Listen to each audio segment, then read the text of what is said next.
এখানে অনেক গুণীজনের জন্ম হয়েছে, যেমন কবি শামসুর রহমান সহ অনেক গুণীজনের জন্মস্থান হচ্ছে রায়পুরা উপজেলার চরাঞ্চল।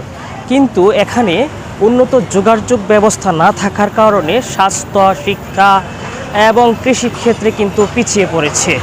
মেঘনা নদীর উপর একটি ব্রিজ বিভিন্ন রাজনৈতিক দল ক্ষমতায় আসার পর প্রতিশ্রুতি দিলেও কিন্তু মেঘনা নদীর উপর একটি ব্রিজ নির্মাণের প্রতিশ্রুতি শুধু দিয়ে গিয়েছে, বাস্তবায়ন হয়নি।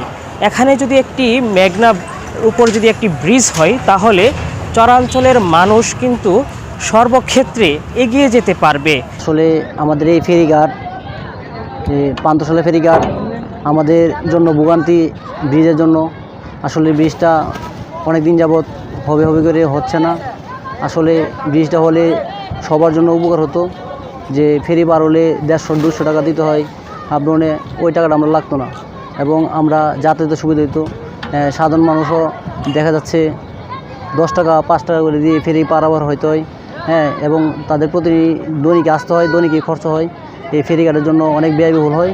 আসলে যদি এই ব্রিজটা হয় আমাদের জন্য উপকার হতো। আমাদের দাবি ব্রিজটা যাতে ঠিক করে দেয়, যাতে আমরা রাস্তাঘাট পার হইতে পারি বা এই নদী পার হইতে পারি, এরকমই আমরা সরকারের কাছে এতটুকু দাবি করলাম।